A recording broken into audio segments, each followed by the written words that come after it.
Good morning students. बेटा, अभी कल हमने आपको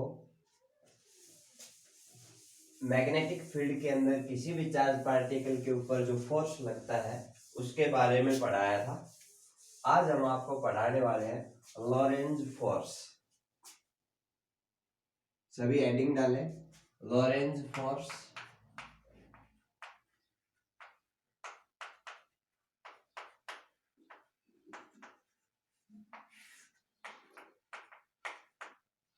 देखो, अभी हमने पढ़ा कि अगर एक चार्ज पार्टिकल किसी मैग्नेटिक फील्ड के अंदर मूव करता है तो उस चार्ज पार्टिकल के ऊपर एक फोर्स लगता है।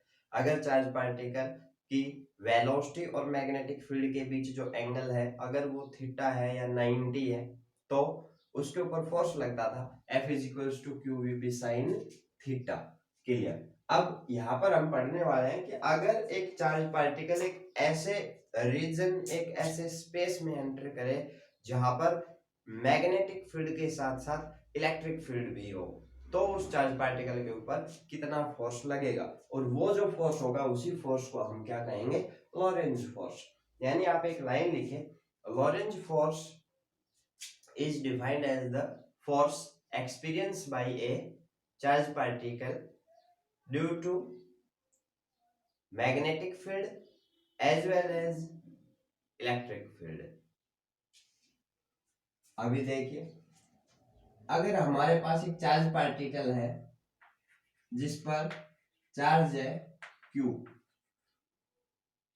वो चार्ज पार्टिकल किसी v वेलोसिटी से मूव करता है और हमने एक यूनिफॉर्म मैग्नेटिक फील्ड अप्लाई की हुई है, और जो यूनिफॉर्म मैग्नेटिक फील्ड है वो है हमारी B। मैग्नेटिक फील्ड और वेलोसिटी वेक्टर के बीच जो एंगल है वो है थीटा। क्लियर। तो हमें पता है कि जो फोर्स लगता था, force due to magnetic field, वो हमारा होता था Q we B sine theta. Clear. यानी अगर मैं इसको वेक्टर फॉर्म में लिखूं तो ये क्या हो जाएगा, क्यू वी क्रॉस बी।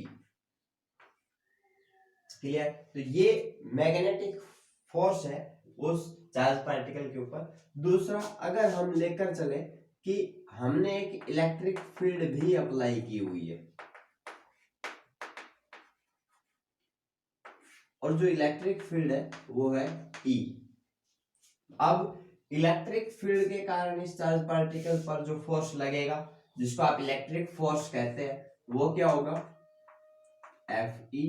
और इलेक्ट्रिक फोर्स सभी को पता है, Q इंटू E। इसी को वेक्टर फॉर्म में लिख देते हैं। क्लियर। अब यहां पर आता है हमारे पास लॉरेंज फोर्स, कि लॉरेंज फोर्स जो है वो इन दोनों का सम होगा। यानी कि हम कह सकते हैं कि Lorentz force is equals to magnetic force plus electric force. अब यहां से जो लॉरेंज फोर्स है हमारे पास, इन दोनों का अगर हम सम करें तो क्यू हम कॉमन ले लेते हैं, या एक स्टेप और इंक्रीज कर देते हैं, Q we cross B plus Q E. यहां से हम इसको लिख सकते हैं कि Lorentz force is equals to, Q हमने कॉमन ले लिया, then V cross B plus E. ये जो फोर्स उस चार्ज पार्टिकल पर लगेगा, यही फोर्स हमारा लॉरेंज फोर्स है। क्लियर। अभी इसके बाद हमारे पास एक क्वेश्चन आता है कि जो मैग्नेटिक फोर्स है, किसी भी मूविंग चार्ज पार्टिकल के ऊपर जो मैग्नेटिक फोर्स लगता है, क्या उसके कारण कोई वर्क होता है। यानी हमारा जो नेक्स्ट टॉपिक है वो है work done by a magnetic force. Second topic, work done by a magnetic force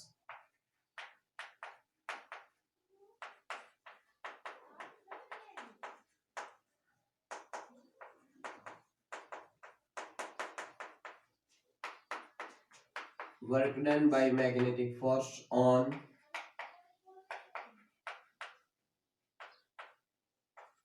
moving charge in a uniform magnetic field. हमारे पास एक यूनिफॉर्म मैग्नेटिक फील्ड है और उस मैग्नेटिक फील्ड के अंदर एक चार्ज पार्टिकल मूव कर रहा है। Clear?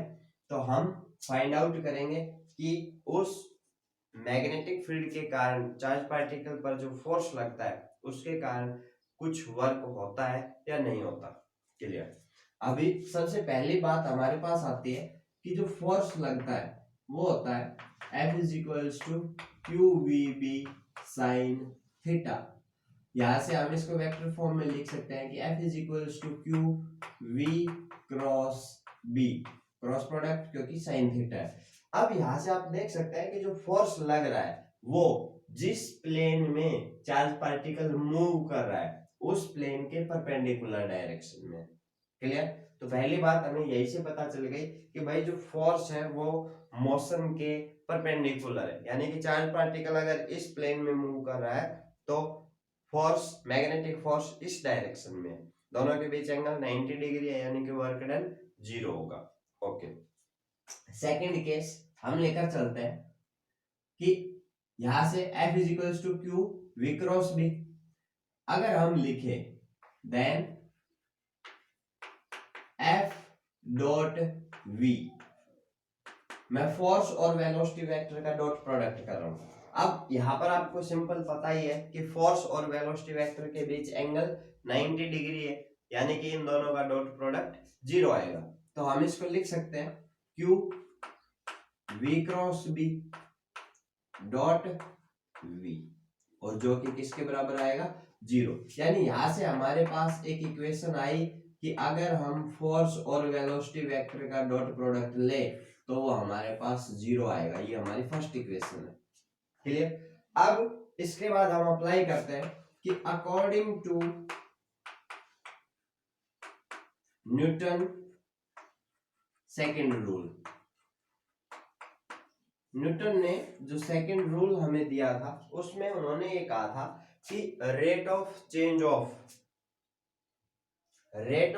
Of linear momentum is directly proportional to applied force. Clear? यानी कि यहां से हम कह सकते हैं कि force is equals to mass into acceleration. Clear? और हम बोल सकते हैं मास इनटू एक्सेलरेशन के लिए हम लिख सकते हैं rate of change of velocity dv by dt, all are in vector form. Clear? अब यहां से ये जो फोर्स की जो वैल्यू है हमारे पास, ये हम फर्स्ट इक्वेशन में पुट करते हैं। जैसे आप फर्स्ट इक्वेशन में पुट करेंगे तो क्या आएगा हमारे पास m इंटू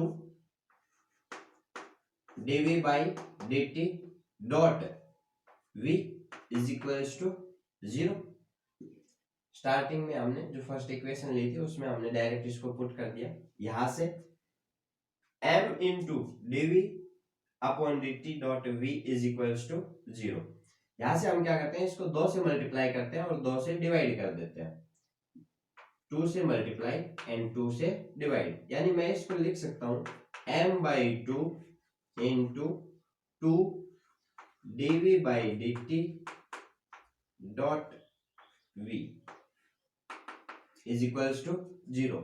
यानी यहां से हम इसको लिख सकते हैं m बाई 2, 2 बार लिखना है इसको। क्लियर? तो 2 बार लिखने के लिए हम क्या करेंगे dv by dt dot v plus v dv by dt अभी इज इक्वल्स टू 0। ये आपने पढ़ा हुआ है कि ये जो है ये हमारे पास क्या है, this is the differentiation of v dot v। तो यहां से हम इसको लिख सकते हैं कि this is the differentiation of v dot v। अब m को m बाई 2 को हम अंदर ले जाते हैं और इज इक्वल्स टू 0 चल रहा है। m बाई 2 को हम अंदर लेकर गए तो क्या आ जाएगा हमारे पास d by dt m by 2 v square. Is equals to 0। यानी हम कह सकते हैं कि डी बाई डी टी, इसको मैंने लिख लिया काइनेटिक एनर्जी। क्लियर? अब यहां से 0 है। काइनेटिक एनर्जी का डिफरेंशिएशन 0 है, यानी कि काइनेटिक एनर्जी टाइम के साथ चेंज नहीं हो रही है, यानी कि काइनेटिक एनर्जी हमारे पास कांस्टेंट है। और आपने वर्क एनर्जी थ्योरम पढ़ी थी 11th क्लास में, जिसके अकॉर्डिंग क्या कहा गया था कि अगर कोई भी ऑब्जेक्ट है जिस पर कोई वर्क होगा तो उसकी काइनेटिक एनर्जी के अंदर चेंज आएगा। इसका मतलब यहाँ पर काइनेटिक एनर्जी कांस्टेंट है, यानी कि there is no change in kinetic energy, so we can say that work done by a magnetic force on a moving charge in a uniform magnetic field is 0। Clear? तो यहाँ से हमारे पास conclusion निकल के आया कि जो वर्क होगा मैग्नेटिक फोर्स के कारण किसी भी मूविंग चार्ज पार्टिकल पर वो 0 होगा। ओके, उसके बाद हमारा नेक्स्ट टॉपिक आता है कि motion of A charge particle in a uniform magnetic field. और यहाँ पर हम 3 केस लेकर चलेंगे। अभी इसको रफ करते हैं। थर्ड हमारे पास है आज का topic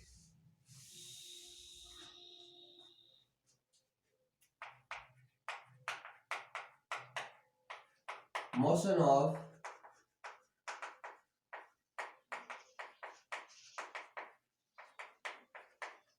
charge particle in uniform magnetic field. और यहां पर हम 3 केस लेकर चलेंगे। देखिए, फर्स्ट है, मैं यहां पर लेकर चल रहा हूं कि सबसे पहले हम लेकर चलते हैं कि हमारे पास जो चार्ज पार्टिकल है उस पर चार्ज है Q और वो v वेलोसिटी से मूव कर रहा है। जो यूनिफॉर्म मैग्नेटिक फील्ड हमने सप्लाई की है वो है हमारे पास B। क्लियर? अब सवाल आता है कि केस क्या क्या है हमारे पास। तो फर्स्ट केस है जो कि हम लेकर चल रहे हैं, if particle moves parallel to magnetic field। अगर चार्ज पार्टिकल मैग्नेटिक फील्ड की ही डायरेक्शन में मूव कर रहा है तो उस चार्ज पार्टिकल का मोशन कैसा होगा। जब चार्ज पार्टिकल, हमने पढ़ा हुआ है कि जब चार्ज पार्टिकल किसी भी मैग्नेटिक फील्ड के अंदर थीटा एंगल बनाते हुए जब मूव करता है तो उसके ऊपर जो फोर्स लगता है वो हमारा होता था QVB साइन थीटा। अब यहां पर चार्ज पार्टिकल मैग्नेटिक फील्ड की ही डायरेक्शन में मूव कर रहा है तो हम कह सकते हैं कि as theta between velocity vector and magnetic field vector is 0। Clear? Then force is QVB sine 0। Clear? अब साइन 0 की वैल्यू 0 होती है, यानी कि फोर्स क्या है हमारे पास 0 है। इस केस में फोर्स 0 है। इसका मतलब अगर इस डायरेक्शन में हमने मैग्नेटिक फील्ड अप्लाई की और चार्ज पार्टिकल भी इसी डायरेक्शन में मूव कर रहा है तो उस चार्ज पार्टिकल पर कोई फोर्स नहीं लगेगा, वो कंटिन्यू मूव करता रहेगा। क्लियर? ये हमारा फर्स्ट केस। अभी आता है हमारा सेकंड केस। सेकंड केस है कि if particle moves in a direction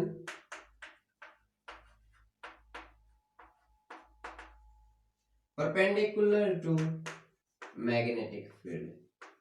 अगर आपका चार्ज पार्टिकल एक ऐसी डायरेक्शन में मूव कर रहा है जो कि मैग्नेटिक फील्ड के परपेंडिकुलर है, जैसे कि ये मान लिया थोड़ी देर के लिए, this is the direction of magnetic field and charge particle is moving in this direction. Clear? तो उस चार्ज पार्टिकल के ऊपर जो फोर्स लगेगा वो कितना होगा, यहां से देखो, F is equals to QVB। अभी चार्ज पार्टिकल परपेंडिकुलर डायरेक्शन में मूव कर रहा है। इसका मतलब जो थीटा है हमारे पास, वेलोसिटी वेक्टर और मैग्नेटिक फील्ड के बीच जो एंगल है वो 90 डिग्री है। यानी कि हम कह सकते हैं F is to Q we B sine 90।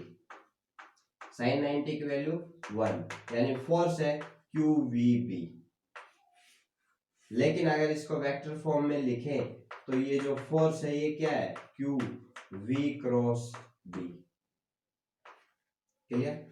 अब ये जो फोर्स चार्ज पार्टिकल पर लग रहा है ये चार्ज पार्टिकल के मोशन के परपेंडिकुलर डायरेक्शन में लग रहा है। तो सिंपल सी बात है कि इस फोर्स के कारण, इस मैग्नेटिक फोर्स के कारण चार्ज पार्टिकल का मोशन डिफ्लेक्ट नहीं होगा। चार्ज पार्टिकल का जो मोशन है वो सेम रहेगा। या फिर हम कह सकते हैं कि इस मैग्नेटिक फोर्स के कारण चार्ज पार्टिकल के ऊपर कोई वर्क नहीं होगा, उसकी काइनेटिक एनर्जी के अंदर कोई चेंज नहीं आएगा। तो यहां से ये जो हमारा मैग्नेटिक फोर्स है इसके कारण चार्ज पार्टिकल सर्कुलर मोशन में मूव करेगा। क्लियर। अब देखो चार्ज पार्टिकल सर्कुलर मोशन में मूव करेगा तो यहाँ पर हम कह सकते हैं कि अगर हम थोड़ी देर के लिए ये मानकर चले कि this is the direction of magnetic field,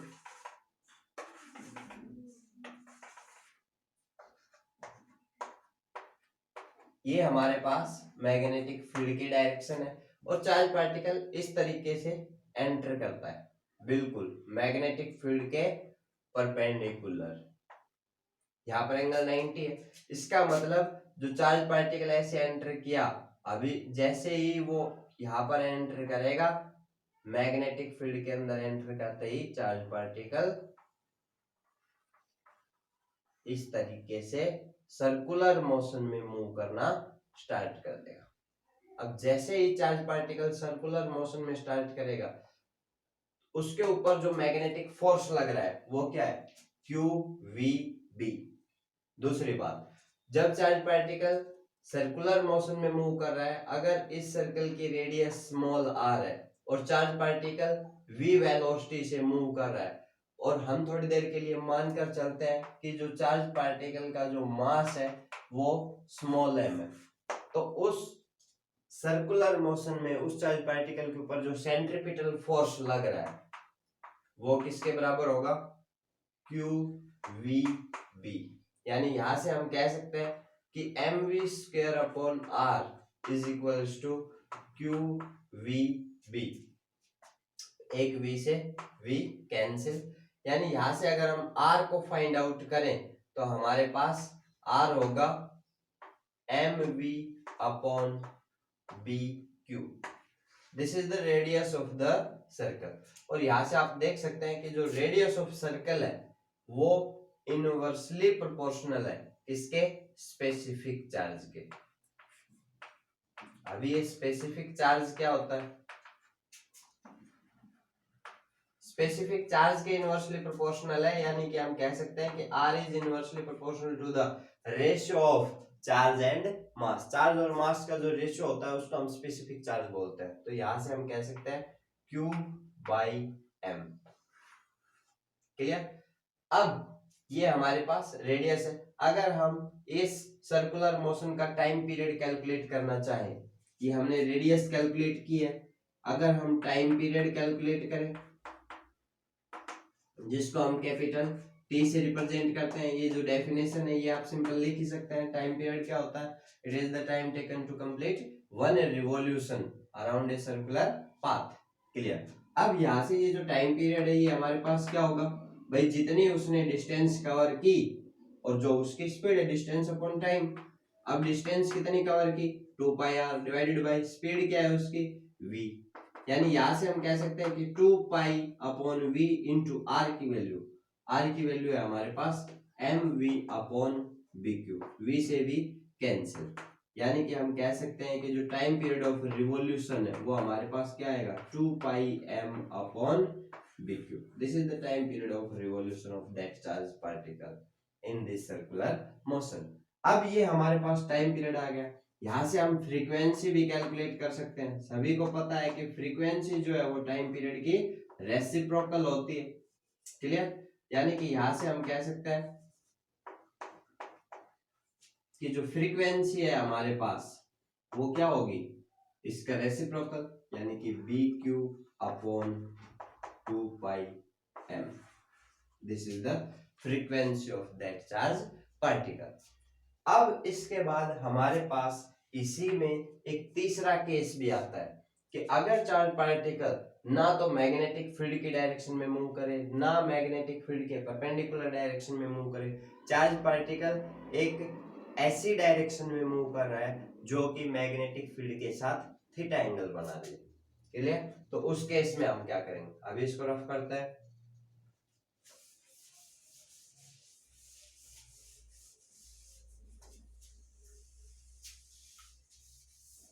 third case note करें। थर्ड केस है, if particle moves in a direction by making an angle theta with magnetic field। Clear? अगर चार्ज पार्टिकल मैग्नेटिक फील्ड के साथ theta angle बनाते हुए अगर move करता है तो उस केस में जो चार्ज पार्टिकल का मोशन है वो क्या होगा। देखो हम यहां पर लेकर चलते हैं, ये हमारा एक्स एक्सिस है, ये हमारा वाई एक्सिस है, इधर ये जेड एक्सिस। क्लियर? अभी एक्स एक्सिस के डायरेक्शन में हमने मैग्नेटिक फील्ड अप्लाई की, एक यूनिफॉर्म मैग्नेटिक फील्ड है।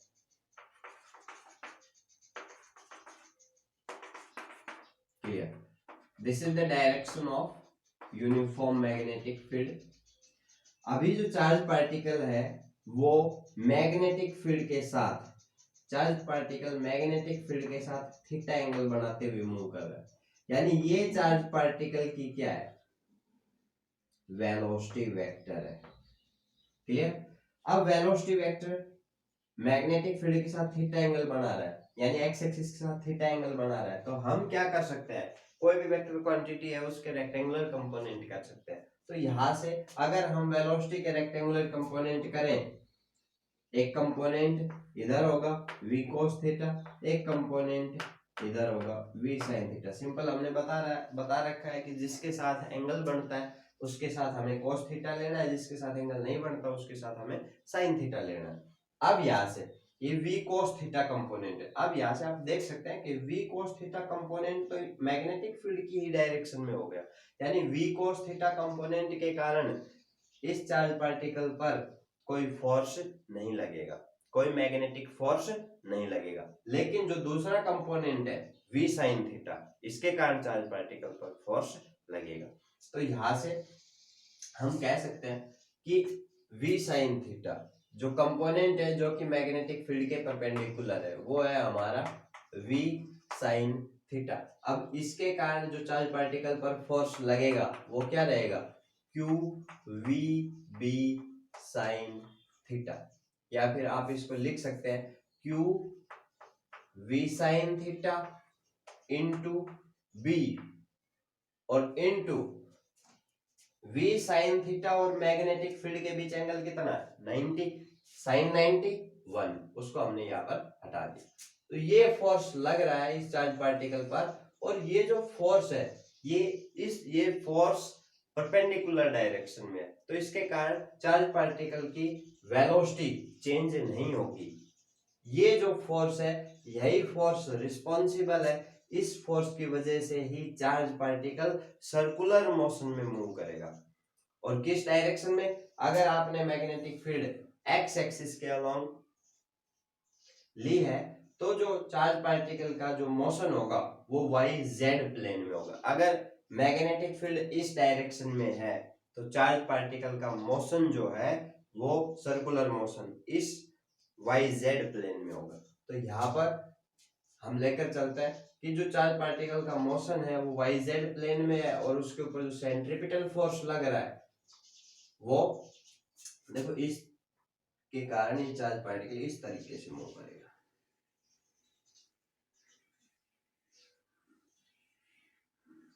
इसको हम आगे पढ़ेंगे अभी। यहाँ से आप देख सकते हैं कि चार्ज पार्टिकल का जो मोशन है वो किस तरीके से है, सर्कुलर मोशन है। सर्कुलर मोशन है तो सिंपल सी बात, वही फिर हम क्या करेंगे, तीन चीजें फाइंड आउट करेंगे, रेडियस, टाइम पीरियड और फ्रीक्वेंसी। तो यहां से आप कह सकते हैं कि q we B sine theta is equals to m v square upon r. अगर थोड़ी देर के लिए हम यहाँ पर भी मानकर चलें कि ये जो सर्कुलर मोशन है इसकी जो रेडियस है ये हमारे पास स्मॉल आर है और चार्ज पार्टिकल एक कांस्टेंट है v sin थीटा वेलोसिटी से मूव कर रहा है, v sin थीटा वेलोसिटी से मूव कर रहा है और चार्ज पार्टिकल का मास अभी भी हमारे पास क्या है, स्मॉल m है। तो इस केस में जो चार्ज पार्टिकल की जो रेडियस होगी, इस सर्कुलर पाथ की जो रेडियस होगी वो हमारे पास क्या हो जाएगी, एक v से हम v को कैंसिल कर देते हैं, then r is equals to यहां से m we upon B q sine theta, ये उस सर्कुलर मोशन की रेडियस होगी। दूसरा आप टाइम पीरियड कैलकुलेट कर सकते हैं, again 2 pi r upon v, यहां पर v की वैल्यू क्या है हमारे पास, M v square upon r, v sine theta रहेगा, क्लियर, v साइन थीटा का स्क्वायर, तो v स्क्वायर और साइन स्क्वायर थीटा, ठीक है। अब एक साइन थीटा से एक साइन थीटा कैलकुलेट होगा, v स्क्वायर से एक स्क्वायर कैंसिल हो गया, यानी कि हमारे पास जो रेडियस आएगी वो आएगी m v sine theta upon B q, clear. दूसरा है हमारे पास कि time period 2 pi r upon perpendicular जो कंपोनेंट है, तो परपेंडिकुलर कंपोनेंट हमारा कौन सा है, v sin थीटा, यानी यहां से क्या होगा 2 pi upon v sin theta into r की वैल्यू, अगर हम r की वैल्यू डालें तो क्या है हमारे पास M v sine theta upon B q, v sin theta से v sin थीटा कैंसिल, यानी कि हम कह सकते हैं कि जो टाइम पीरियड है, time period of revolution again हमारे पास क्या है 2 pi m upon B Q.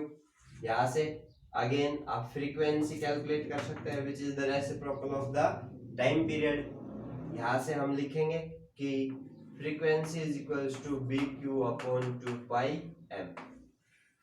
अब यहाँ से हम देख रहे हैं कि परपेंडिकुलर जो कंपोनेंट था उसके कारण तो चार्ज पार्टिकल सर्कुलर मोशन में मूव करता है, लेकिन जब चार्ज पार्टिकल की हॉरिजॉन्टल डायरेक्शन में भी कुछ वेलोसिटी थी, इसके ऊपर कोई फोर्स नहीं लग रहा है, इसका मतलब हॉरिजॉन्टल डायरेक्शन में कांस्टेंट वेलोसिटी से मूव करता रहेगा, यानी कि जो हमारा चार्ज पार्टिकल है वो सर्कुलर मोशन के साथ साथ